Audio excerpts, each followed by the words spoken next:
There we are. Good morning, everybody. Welcome to the Daily Whatever Show. I am Lawrence Winterman. And I'm Dana Dubois. How's it Hello, going? friend. Hello, old friend. How are you? Old. I'm old. I'm an Same. old friend. I'm tired. I've had, it's been a crazy week, and I'm It ready for a really nap. has. I just want some soup and a nap. Oh, if I were closer by, I would totally make you soup. Aw, It's the only Jewish thing I do, and I do it pretty well. you do, actually. Your soup is phenomenal. Yeah. Newsflash for everyone. Dana makes excellent, excellent soup. Yeah, a little chicken matzo ball soup would probably help you, and I'm sorry I can't get it to you from how far apart are we? Like 1,800 miles 1,800 away? miles. Okay. That was a good guess straight off the Right. bat. Yeah. Um, A little detail I knew because, up until recently, when talking about my oh. boyfriend, I had to say he was 1,800 miles I'm sorry. away. I'm sorry. I'm glad you're laughing about it, but Oh, like I if I am, didn't laugh, I'd cry. I I, mean, have cried, am crying. yeah. We're here for you, Lawrence. If you need to cry on air or vent on air, Yeah, we're here. I was just thinking as I was getting ready this morning that this is, I think, the first week that we haven't talked about the news at all of the week. And it's Thursday. We usually at the top of the hour, you rant about something going on in the news or and a little bit of personal stuff, but it's been me alone, without you for 2 days. And then yesterday we did not talk about anything in the news. that's true. Is there anything you want to talk about at the top of the show before we bring the amazing Anna Wick on? Uh, I mean, just the general, fuck upness of the world continues, right? Actually, here's what I want to talk about. I want to talk about this. I want to talk about the fact that somehow I have gotten incredibly lucky, and I'm not speaking for you here on purpose, Dana, although I think you will echo my sentiments. I am so excited that I am not just doing our show on a daily basis and doing Gen Xy, but that I get to work for and with Blue Amp, and that through the course of that, we've been able to pull together some of our friends like Melissa Corrigan and Ellie Leonard, and like what a fucking week! Like Melissa broke her story about DeleteGate and the video and photos being deleted Yeah, of the sailors who got brought on board the Iwo Jima, the USS Iwo Jima. Ellie broke a story last night talking about kind of exposing Michael Wolff for being a surprise surprise greedy selfish bastard right. who had really deep entanglements with Epstein and has basically been holding on to information for monetary gain. Like, how freaking lucky are we that we get to work with these people? And, Right. um, you know, yeah, like I'm in awe. Like, I'm pinching myself. It's, It, please God, don't let this go away anytime soon. I finally get to do the yes. things that I've spent my entire career learning how to do with really good people. 100% plus one. And it's after watching Melissa and Ellie shine. I mean, they've always been great writers, to be clear, and had these amazing platforms, but the amp in the title is intentional. Blue Amp Media has the power of Cliff Schechter and David Schuster and their audience behind it. So they're just getting in front of um, much bigger audiences with the reporting that they're doing. And I'm like, damn, I gotta come up to bat and get a story worthy of like blasting out really big. Maybe the dating AI story will have legs like that. I probably need to dig in another layer if I want to get a story up, not just my actual reporting, knock on Facebook's door and try to figure it out. But yeah, it's been amazing being a part of it and being a part of it with you, Lawrence. And it does maybe in a way make the world feel a little bit easier to take in terms of the news. I know, speaking of which, we have Cliff Schechter as our guest for Fucked Up Friday Tomorrow, yes. tomorrow. So we'll be definitely diving into the news, but I haven't even had a chance to look up that much at the news this week. Like not much at all by my standards, which Yeah, is I mean, hey, we unlike seized me. a Venezuelan oil tanker yesterday. That seems like it could be kind of a big deal. Yeah. yet another step on the path to war. So yay. I don't, I have to admit, I feel like I don't I mean, I understand it a little better after hearing Arturo on our show yesterday, but I'm like, war with Venezuela, it just feels like, wait, what? Why? What are we doing? Like, there's, it's so much, Lawrence. The year is winding down and, so it makes me contemplative, wanting to steer the ship for next year, figure out where we've been. And man, it's just been a 2026 is going to be, what was I even going to say there? A kick in the pants, a kick in the balls, a kick in the ovaries. I don't even that, know. that just sounds too casual and cute. Like the it feels like The end of the world as we know it. maybe I'm trying to think of it of as like a show finale, like a season finale that when it ended, you were like, oh fuck, what are we coming back to? Right. And it's going to get way worse. And I can't, my sleepy brain can't quite Yeah, think no, of one, totally. Like, but that's what it uh, feels like. yeah, like the season closer on America 2025 is a giant cliffhanger, and 2026 is going to be Yeah. Well, the year all of that these America things, jumps the shark, probably, if we yeah, haven't already. I think, yeah, if we haven't already.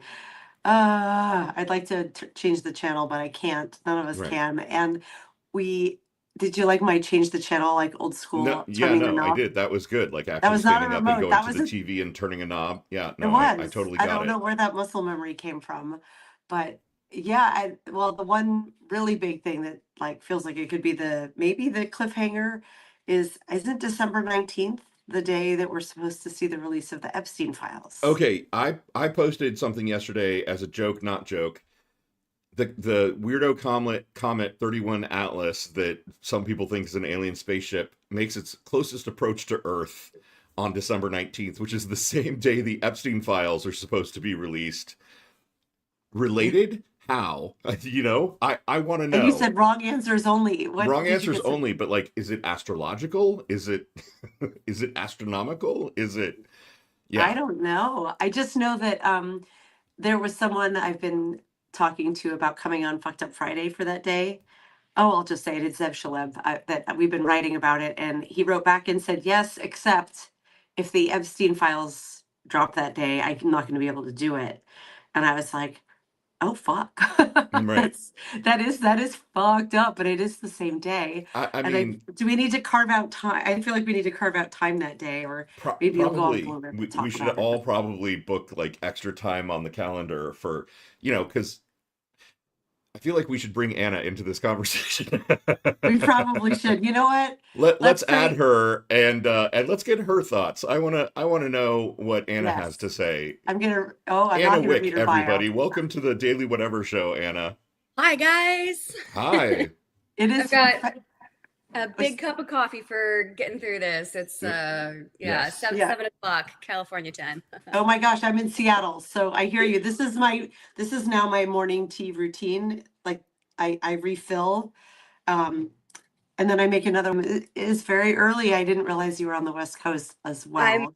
I'm used to getting up early, but yeah, I was like, okay, but wait, I have to get up early and be on camera. Right. Yes, Right. Right. Let's Camera ready remember by that 7 is part. different. Yeah. it is. Like, And when Lawrence and I launched the show earlier this year, we did it on a day's notice, the naming, the scheduling, all of it. And I was like, well, it has to be early so I can still get to my job. I'm just mhm. gonna do it, and I am not a morning person by nature. I've been up past midnight every day this week, so I'm pretty much hallucinating at this point. Yeah. Um, I was so gonna say if just add it to the pile of 2025 like challenges, but you're challenging yourself in a good way. Like it's positive. yes, Like, oh, it is. It totally I is. 19. Um, I love your bio on your page. So even though you're already on camera, I'm going to embarrass you and read, maybe it won't embarrass you, but I'm going to read it.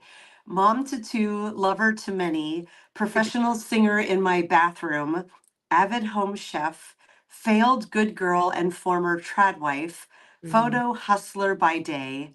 I Yes, always remember a face, it's true. penning my flames burnouts so you bitches don't get it wrong. Ooh. Like that is like chef's kiss, no notes, I don't brilliant bio. I'm trying to remember, like, because I've rewritten it a couple of times, but that stayed that iteration for I want to say like a year and a half because I'm coming up on my 2 year stack anniversary, Yeah. like Happy launching it. Mm. Yeah, and it said something along those lines, but I definitely that I don't want you bitches to get it wrong because like the minute I started writing it attracted some attention from former family members, friends, and I'm just like, I mean, you all are gonna say one thing over here, and I'm gonna set the record straight about my life because I know I'm the topic of gossip in a lot of Right. circles. So Right. And if anyone is the expert on your life, it's you, right? Like I feel I don't like know how that's that kind works. of a theme we should all kind of take to heart in 2026 is like Yeah. nobody's more of an expert on my life than I am. Right. I mean, I'm saying that over here is like, a somewhat straight white woman. And I'm like, yeah, but like, I can only imagine what other people go through all the time when they're looking at, in 2025, a bunch of, like, as a white woman, I'm like, yeah, I'm angry that they're taking away my rights, blah, blah, blah, like working so hard on this. They think they're an authority on me. They're not. And I can only imagine how that works for a lot more marginalized groups than me. So, Yeah. Yeah, yeah. same. I Absolutely mean, true. And also, like, I love that idea, Lawrence, of we all have the right to our own story. And also, we're the truth. We're the source of truth of our own stories. right. Other, I mean, I Yeah. suppose there are people like Trump who are so delusional that they, in fact, are not the source of truth on their own story. But, I think present company, we're probably not, anywhere remotely near as delusional as Donald Trump, oh I God. would like to believe that to be the right? case. Yes. Oh my gosh. Well, I love your writing. There are some people on Substack who happen in my feed, and I don't always know how they get there. um you came in my feed and it was just like it was in like Technicolor, like your words kind of jump off the screen, and we don't have similar backgrounds. Like, I do not come from an evangelical world, nor does Lawrence. We were both raised Jewish, so kind of the opposite on that end. But I find your story Very so reformed Jewish on top very of that. Reformed Jewish. Yeah, like show up to temple on the high holidays Right, and like, get, I guess it's Hanukkah. yeah. Yeah. I'll show up for all the important things. Yes, Right, but right. we are What you would both, call Christmas and Easter Christians. We were high holiday Jews. yes. Yeah. Yeah. And now not even that, and not Right. even that. But um I very much relate as a woman later in life, though far later than you in years, dating and single and kind of doing it out loud. So like I just this time I re-listened. I read it the first time, I listened the second time to your recent essay. Let me go share it in the chat, called Broken Baubles. Yes. Yeah. And um like I there were turns of phrase that I just cheered for as you were going because they were so pretty. In fact, I messaged myself one. I love that you're describing the first man you almost marry. And you're so eager as a teenager to marry because you're carrying all this shame around lust. You're just like, I Yeah. want to know what this is. And so you arrange to get Yeah. set Yeah. up in a marriage with this man, Yes. and he just grosses you out eating Kentucky Fried Chicken. Like I And could Such a see good this guy scene. with grease dripping off of him, and you say, that was a mouthful, but I never arrived at tasting his. And I was Mm-hmm. like, oh my God. So I'm telling your story for you, and I just said we shouldn't do that. no, it's totally fine. It's totally fine. I sometimes I'll write this stuff. I'm like, I'm really in the heat of the moment. I'm like, yeah, was that a little too much? No, I think people are gonna like that. I think it will go over well. But Right? It's supposed to be visceral. You're like a and also highlighting just the comedic nature of it. There's something because I'm close with my father. I love my father. Like we've have a yeah, restored relationship, but he has a turn of phrase that says, "If you don't laugh, you'll cry." I'm like, yeah, like there's just so much. I could stack the trauma this high and like make my audience go, "Oh my god," all the time, and sometimes I do. Or I could yeah, bring in a little comedic relief to myself as well, yes. Yeah. and how I viewed my dating foibles.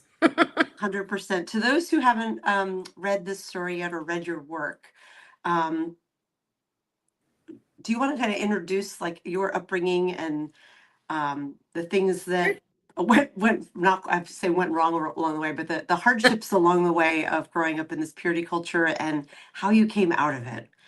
Let's talk Yeah. about your journey. It's a fun one. And I'll try to give more of a Cliff Notes version for everybody because, yeah, I could write about this for a long time. Yeah. So born and raised in the 80s. I'm 89, so 36 years old, but born and raised in this conservative homeschooling world of the 80s, 90s. My parents, like my mom, for instance, just a little frame of reference, was like part of Eagle Forum, which was with Phyllis Schlafly, like the Reagan era, like born out of the Reagan era, Republican conservatism. They really didn't like the gays. No, I grew up being told it was okay to stone gay people. Like that's the level of we don't associate with anyone that is LGBTQ plus. We clearly don't date before marriage. That's a big part of my story in terms of like what we just highlighted. Like I was told from essentially being a little girl, your role in life is to get married and to have babies as soon as possible. Was withheld from college. My mother had a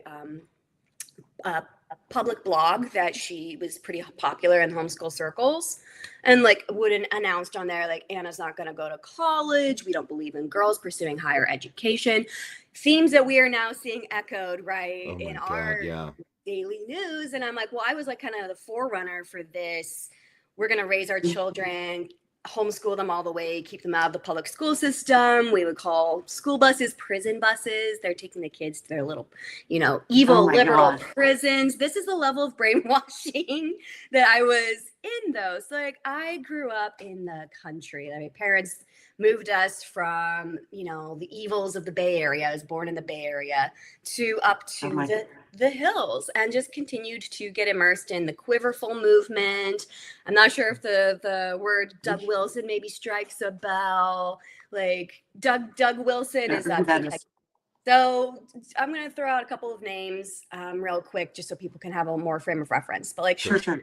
Doug Wilson is the guy who founded the denomination that Pete Hegseth attends, that type of church. So the CREC church. So Doug Wilson was a big influence in my life long before the name Pete Hegseth even, became a household name. Yeah, meant anything.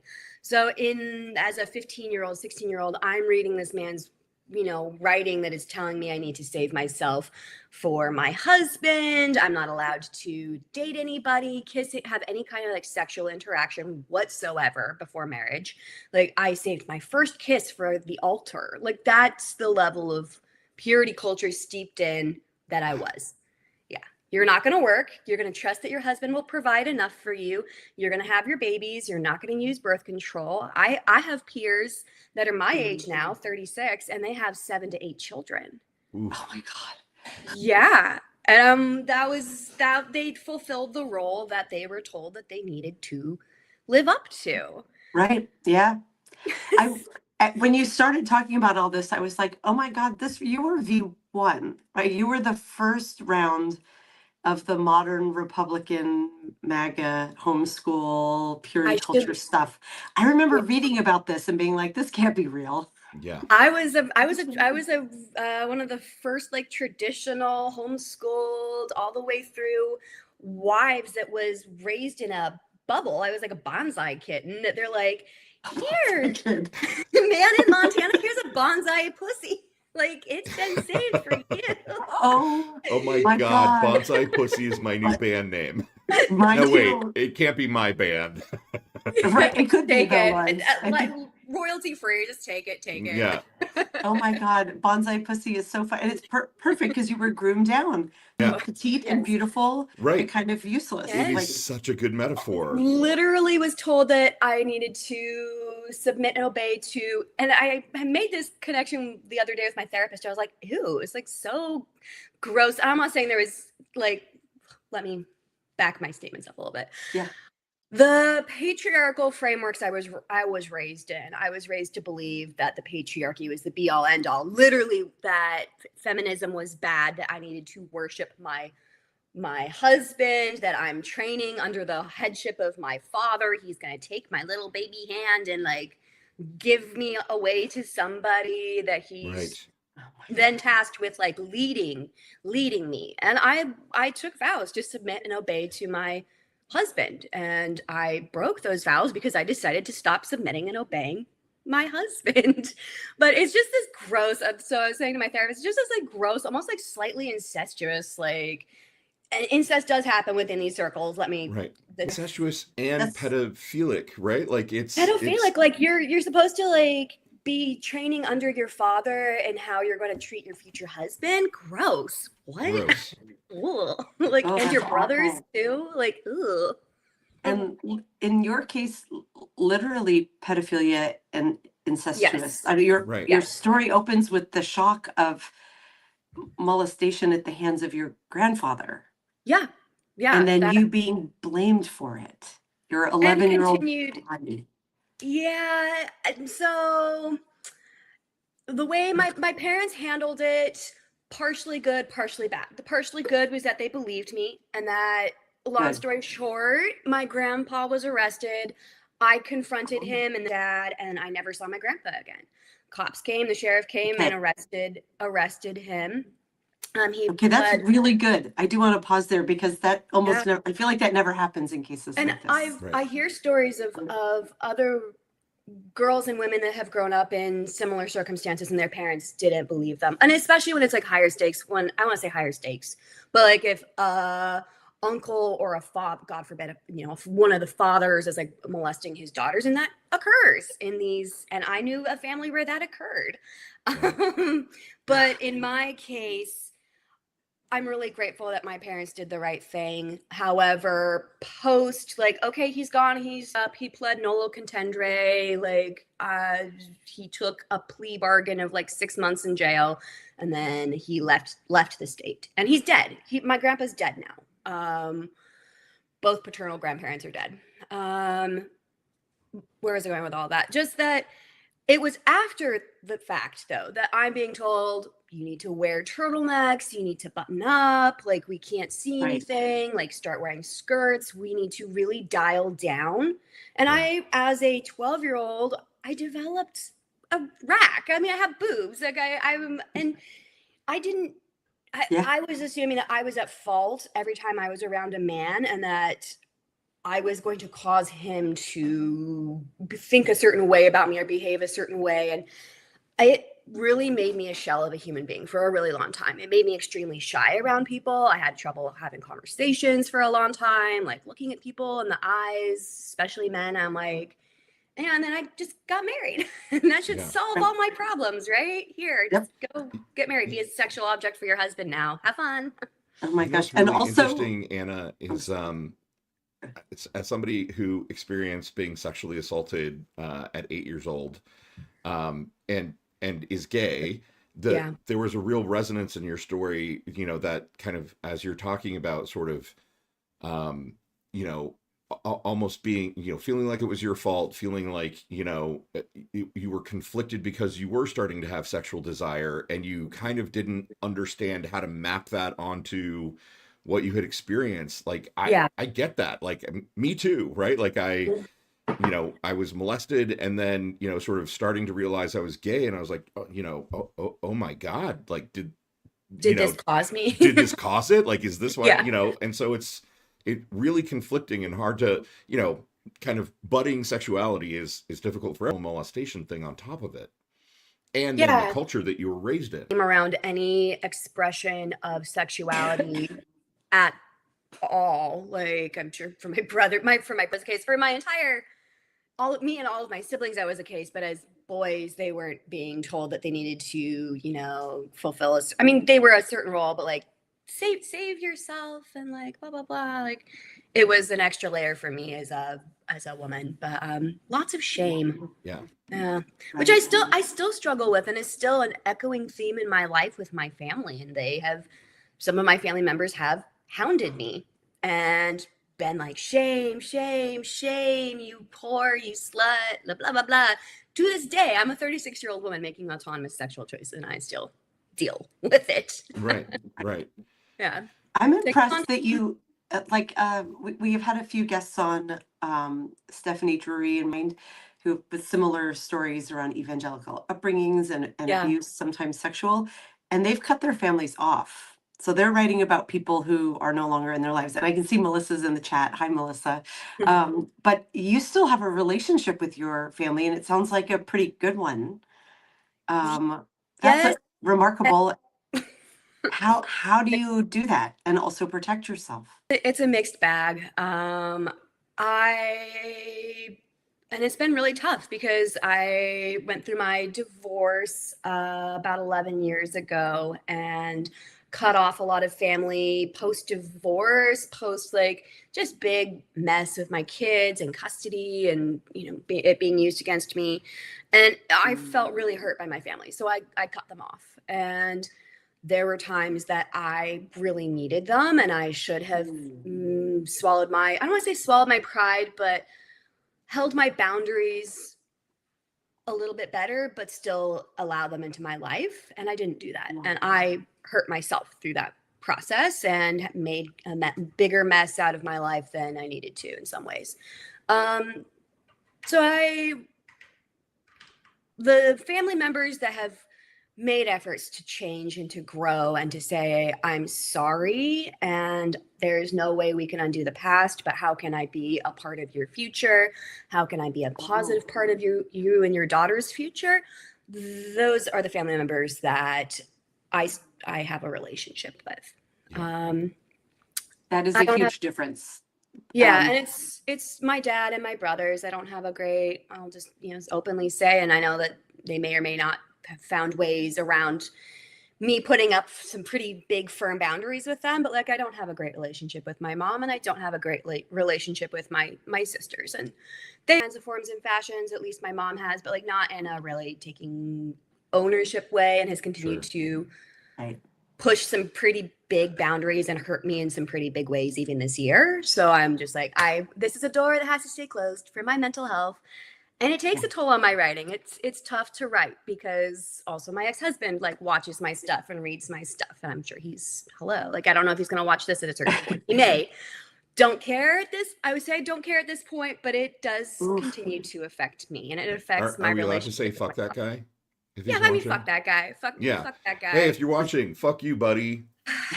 Or don't fuck that guy. Or don't fuck that guy. Yeah. Don't fuck that. Just stay far away. Dana. Thank you. Bless you. Thank you. Walk us through the timeline. It sounds like from the story, you are a mid-range teenager where you meet suitor number one, KFC it guy, and you call that one off, and he gets very angry that he was very disappointed that we were not going to continue this, and kind of through that classic, well, I thought I, had it in the bag essentially. And I was going to get this, and I was doing all the courtship steps, blah, blah, I'm hurt. And I'm and it made me, so that him getting upset kind of set this tone in my mind back then. And even now to a degree, I struggle with this of not disappointing men. Of not getting myself into a situation where it's going to feel like I'm having a panic attack that I need to break up with this guy essentially. But I did it back then through proxy of my dad and mom. And now I have to do it, face to face like an adult, which is great. Yeah. I've improved. But just going from that, so I was, I think 17 and a half, maybe I was 17 when I called it off with him. Okay. Going from that to about 18, 19, I started a long distance interaction, emailing, I still have others, handwritten letters to this guy in Montana. I met him, had I met him at that point? I had not met him in person. My mom was contacted by his mother. So my mother ran a very popular homeschooling blog. My mother... Is it still around, by the way? You can find bits of it on the Wayback Machine, but Okay, we won't talk about that. Yeah. No. I can't publicly say what it was. And there's even turns of phrases, she popularized a bunch of stuff. So I don't know if you're familiar with the name Michelle Duggar. Oh yeah. Of 19 Kids and Counting. My mother spoke on a panel with Michelle Duggar once. Like this is the level of we were Got it. running in those circles with those. Yeah, the quiver movement. I like that's the quiverful movement. Yeah. So okay. my mom kind of was on a little bit star chasing, was like would fly us around to a bunch of those conferences, etc., where there were big name speakers. Doug Phillips of Vision Forum, R.C. Sproul Jr. of Ligonier Ministries. Oh my just gosh. And here you are, blonde and beautiful and pure. Yeah. Like, and you my were mom like, is shopping me around essentially, but also like God, shopping me right. around on her blog. So I'm already have this standard set of, oh, it's a random stranger. We can totally trust them. Like, you've never met them in person before. Here, start up an email conversation. oh my Get God. to know them because they No. believe the same things we believe. Yay! So Yeah. long story short, I end up, meeting this guy, like having a long distance thing, meeting him a couple of times, including at Patrick Henry College. So my grandparents lived in DC for a long time, my maternal grandparents. So like one of these trips like out to the East Coast to Washington DC, we drive all the way out to Patrick Henry College where my ex-husband was attending there, and met him So once. he's closer to your age. The first guy was like Yeah, in we're his about 30s and you were 17. Yeah, we're 4 years apart. So much more like age appropriate. Good looking, clean cut. There's no glaring red flags other than I don't know this guy. Right. Like we're not living together. We live 1,000 miles apart. He and his family drive out that winter. He asks for my hand and to court me with the intention of marriage, blah, blah, blah. 2 months later, flies back out for a little visit over Valentine's Day, secretly asks my dad if they can arrange for him to propose to me. My parents behind my back say, yes, you can propose to Anna. We decide to go visit his family in Montana. We drive one way, it's 1,000 miles, one way in our Ford 350 15-passenger van through Nevada, through Idaho, all the way to Montana. We stay at this guy's house. On his 25th birthday, he goes on a walk, a chaperoned walk with me with the other siblings, close by. Oh, we might want to catch them and, try to make out with each other, and proposes to me on his 25th birthday. I'm in Montana. My parents drove me here knowing he was going to do that and propose to me on his birthday. I say yes. And How can you say no? You could, but fourth time I'd ever spent any time with him in person. And grant you, the two of those other times, we went out to a lunch and we went out to a dinner. Right. Like that. We're just sitting with my mom and my dad there. Oh my God. So just this setting me up for maximum disaster is how I like to really view it. I'm like, so Anna, I've got a question. When you Yeah, said yes in that moment, was there any kind of sincerity or enthusiasm on your part? Like, were you kind of programmed to think like, oh yes, I should say yes, and I'm convincing myself I'm excited about it? Yes, there was the understanding, I'm not going to say no. That would be, how embarrassing would that be? We're all out here and awkward. Miles, I can't say no. I say no, but there was enthusiasm. Excuse me. Gesundheit. Thank you. I think I'm getting a cold. No. That's like my 5th sneeze. I know. I can't. No time for that. No time. Go get one of those little immunity shots. They're great. Yeah. But there's enthusiasm. I liked him. I was attracted physically to him. I guess emotionally, having our little Jesus talk and, oh yeah, but I can't wait to actually marry you and experience sex for the first time in my life. Right. That's the interesting duality of your story, both written and now the one you're telling, is how you're a million miles apart from him. You're behind the spatial distance. It's a written letter or an email. You've barely seen this man in person and you're behind all the purity culture, but inside your body is raging. I just want to experience this carnal thing. And I'm also really ashamed about it. But if I do it when I'm married, it's okay because that's how you've been brought up. Yep. I You didn't didn't even stand a know. chance. You didn't stand a chance against all that. I didn't. I didn't even know that No. women were capable of having their own orgasms. Like, that's how uneducated. Like, I was told, well, you probably won't like it very much. Like, that was my sex ed the couple days before my marriage, my Oh wedding. my Was like, you God. probably won't like it very much, but you have to do it when he wants it. Blah blah blah. Oh Like, my you need to God. satisfy your husband. And so I don't know. I was like, challenge accepted. I'm gonna like do this and do it well and like it with gusto because I've been thinking about this and I am ready. Good for And you. I You mean, just I kept that did. in your inside voice, huh? You were like, boy, Yeah. my future husband has no idea what's about to hit him. Right. I'm supposed to, keep it covered up and then just rip it all off and just be like, oh, like, hey, baby, like, I'm this ultimate object of like, whatever you want. Here you go. And I don't know, I lived up to that role. I was like, Right? okay. Here's Yeah. a naive raised Jewish girl question. So Yeah. the two men, your two suitors, one was in his early 30s, it sounds like. The other was Mhm. 24, 25. Also virgins? Or was it sort of like, yeah, we know you're Yeah, gonna that's a good go. question.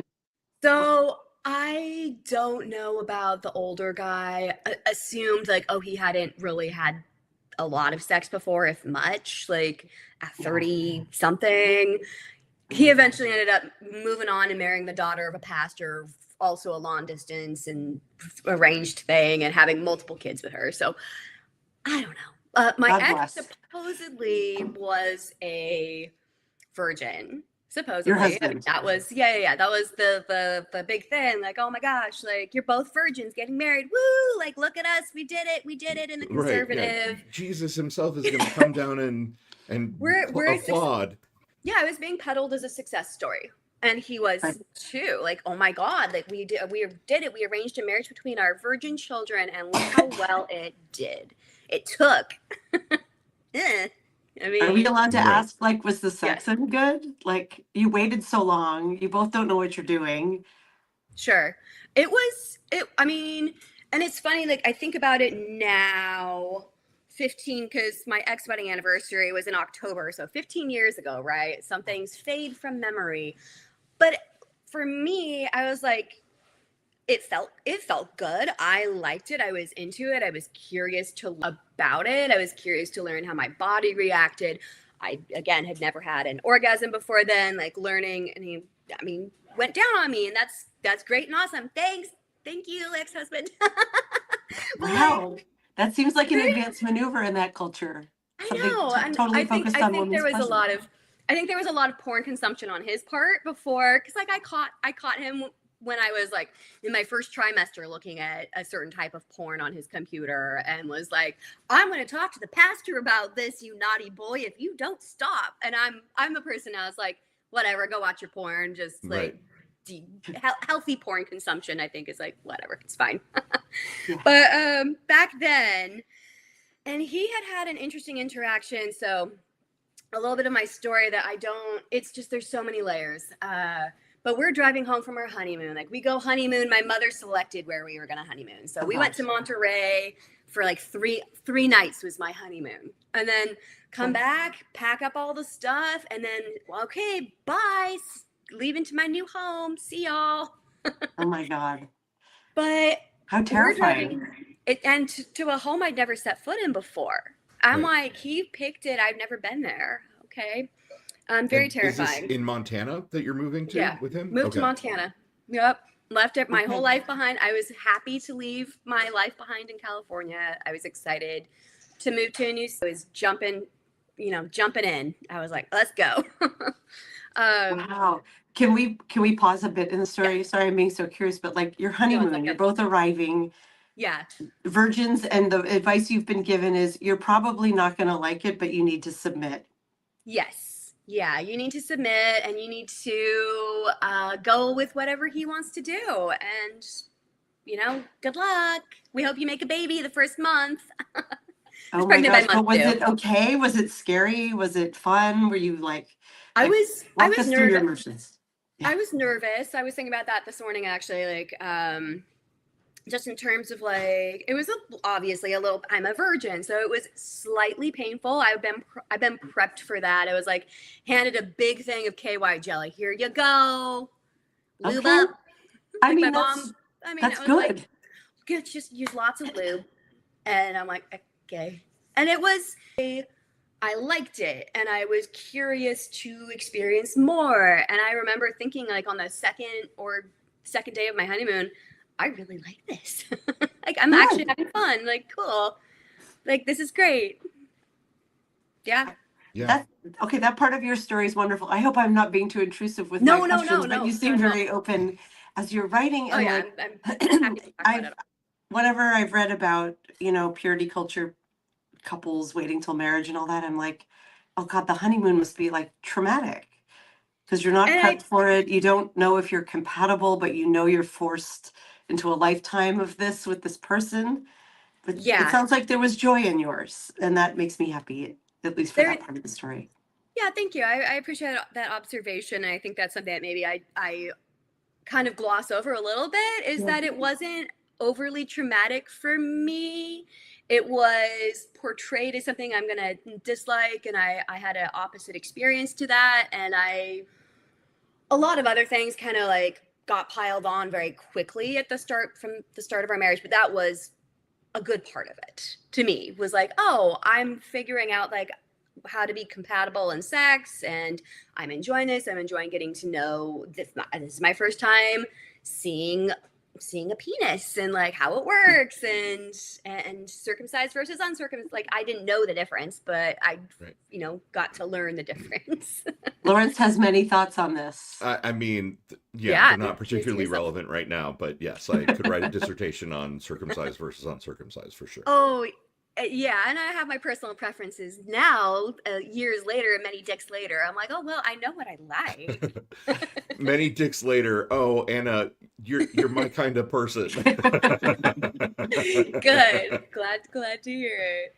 But yeah, it's I didn't have any real frame of reference then for like what, and I think about that a lot. I think about that a lot in terms of like, no judgment to people that have only ever been with one person, like some of my family members, and that's the person, and they are in these still very religious frame of mind where it's like we're never going to explore open marriage, we're never going to see another like anybody else's genitalia, we're locked into this period for until we're dead, until it turns to dust, Right. until it's rotting in the ground. Yeah. I'm like, how sad. What? Like, no, it's been great. Like experiencing more than just the one and actually having a wide variety in experiences. Sorry, that's my brother. He's going to work. We live together. Bye, Joe. Adios. Excellent. I know I was laughing that I was like, is that your current? Like, it was in the background, and I was like, I don't want to say anything weird. I'm extra No, glad I no. didn't if that's your brother. Yeah, that's my brother, and he's biking to his job. Bye. Oh, that's so cool. Yeah. That's great. You guys are roommates. I have a Yeah. brother who's awesome. So hands up for. That's my dog too. Aw. Oh, hello. Beauty. So cute. I see. Samoyed? Or He's a boy. Yeah, his name's Watson. what breed? Is it a Samoyed or? No, good guess. He's a West Highland White Terrier and Husky. Oh, he's so he's cute. beautiful. Very Yeah. fluffy. Lots of fur. My dog sometimes makes an appearance. She was here at the beginning, but I think now she's sleeping Yeah. on the couch as she does. Shall we talk about your emergence, like how you exited this life that you were groomed for? Must have taken an immense amount of courage. It was such a chaotic time. I love to say I'm so grateful I had a horrendously bad marriage, not just a medium, like tolerable. I'm gonna stick with this for 15 years. I'm like, getting raided by an ATF SWAT team was a really interesting way to, Wow. Yep. So in 2014, My husband, our sole breadwinner. I'm the stay-at-home mommy. We're 2 kids in at this point. My youngest is 8 months old. My husband wakes up to his phone ringing at 7 a.m. And usually that's not a good thing. Or no, I think it's like 6:30 a.m. And when your phone rings that early, you're like, oh no, Yeah. who Right. died? Who's What- dead or what national tragedy has befallen us? Yeah. Yes. And it's the local police department asking him to please come down. We need to ask you some questions. Uh-huh. Okay. He leaves. I get my daughters up at this point, or at least one of them, the oldest, and put her in her high chair, blah, blah, make my coffee. My phone rings like 15 minutes later, and he says, hey, Anna, I need you to know, and I'm in my bathrobe and pajamas at that point. I need you to know that there's an ATF SWAT team outside the house, and they're going to raid the house in about 10 minutes. You know what to do. I do not know what to do, Did you sir. know what to do? I did know what to do. I did know what he was talking about. Wait, I- what?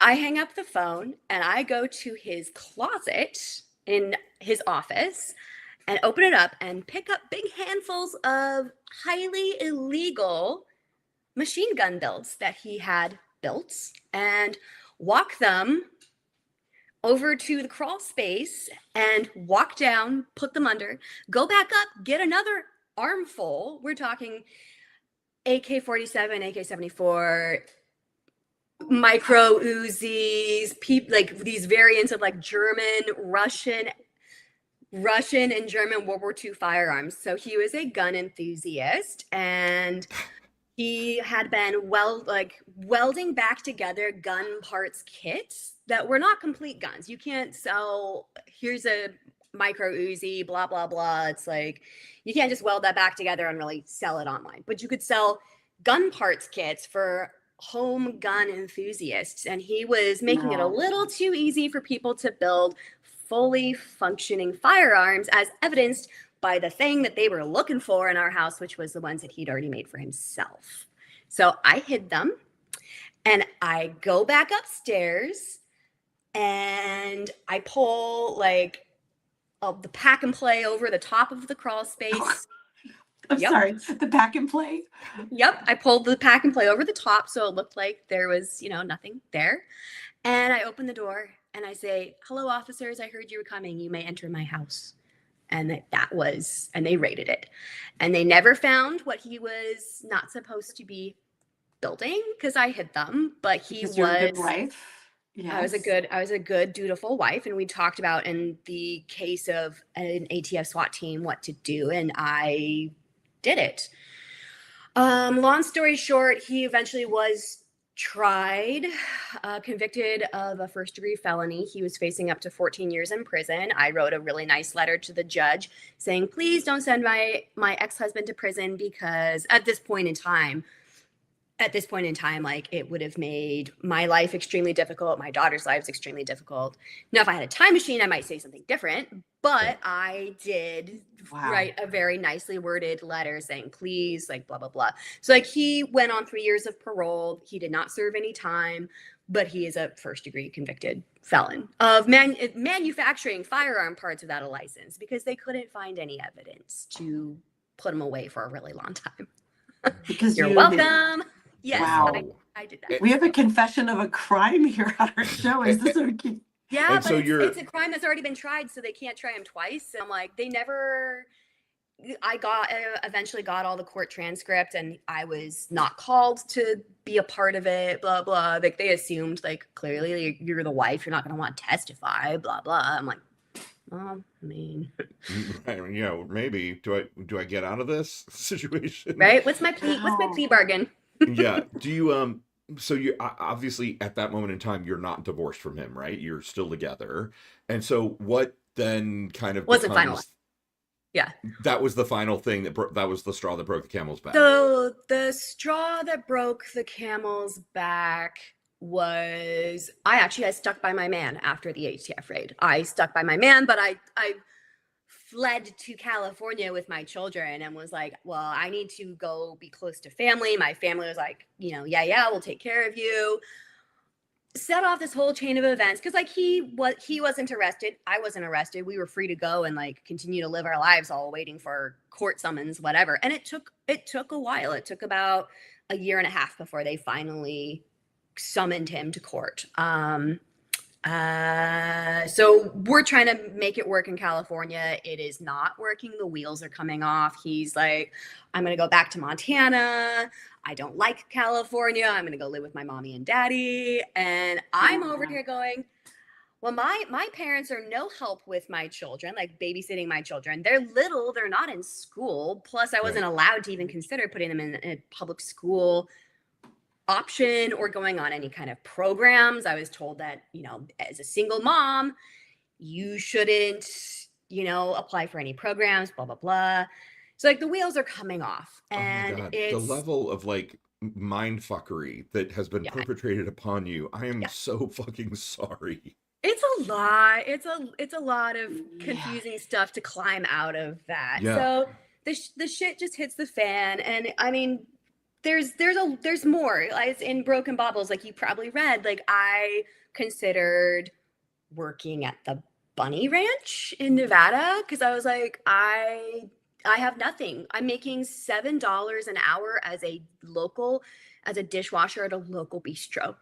And my ex-husband is over here like saying maybe he'll run away to Russia and like avoid getting prosecuted here in the Oh my God. US. And I'm just like, no, like what can I do? I'm not college educated, but an ad, I think I was on Google like looking up, I don't even remember like Because you've been trained your whole life that your only thing of value was your bonsai pussy, right?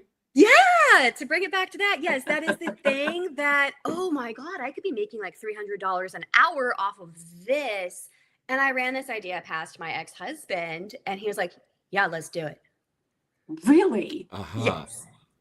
And for about 2 weeks, like I sent in some pictures. Like I don't recall. I just sent in lingerie pictures. I didn't send in nude pictures, but like sent in pictures and was like, hey, like I want to apply to work here. Like knowing nothing. And I've talked about this so many times. I'm open about this in my story, but like, I'm like, where was my frame of mind? Oh yeah, utter desperation is where my frame of mind was. Right. Our credit was gone.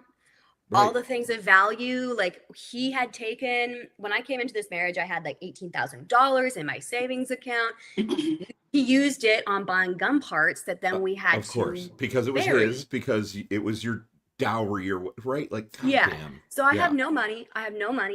I'm very young, 25 years old. So 11 Yeah. years ago, I'm like, well, this is all I've got.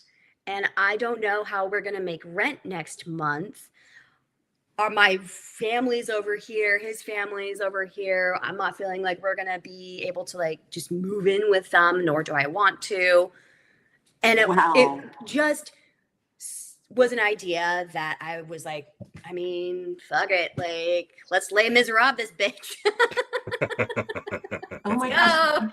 Did Oh your my God. family still expect you to be a dutiful wife and to stay with him even with all this going on? Even so after and post gun raid, they were like, you know, you still have to stand by him, blah, blah, blah.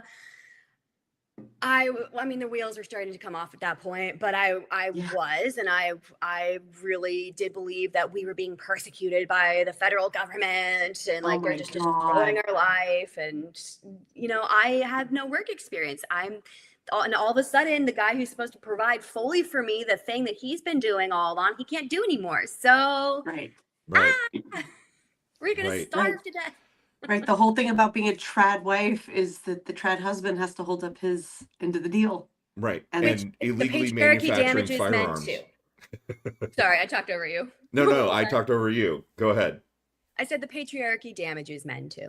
Yeah. Oh, yeah, absolutely. Duh. Right. Yeah. No, you know, and the patriarchy also assumes that your husband, the sole breadwinner, isn't manufacturing illegal firearms as the means Yeah, of but I keeping mean, he food showed on the them. table.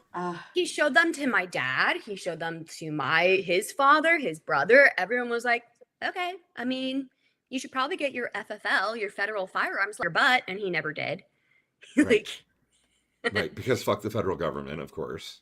Yeah, he's very libertarian, very Joe Rogan, Alex Jones. Like I remember him Of listening course. religiously to Alex Jones talking about, 911 was a conspiracy and, Sandy Hook was a conspiracy. Like this is a guy who is raw. And like I grew up in a family that was my dad would write checks to the NRA.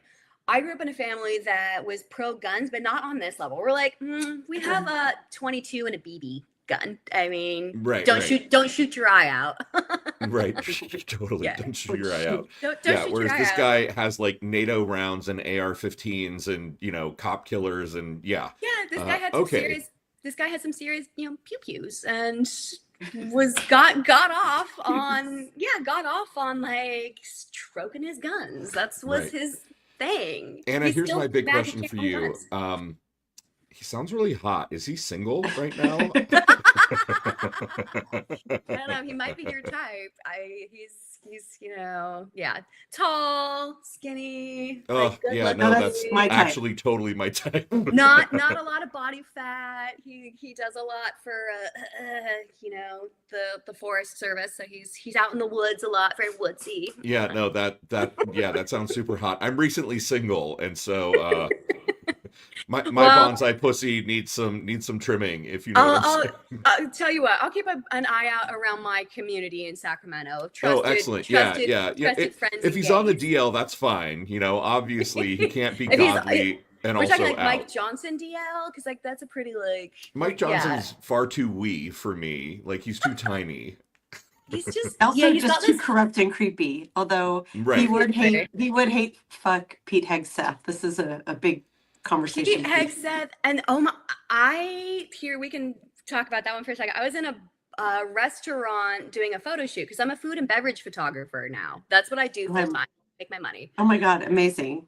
I was in a restaurant and they had Fox News on, and I was like over here watching a different like thing while they were setting up, and I looked over and I was like, oh, it's Pete Hegseth.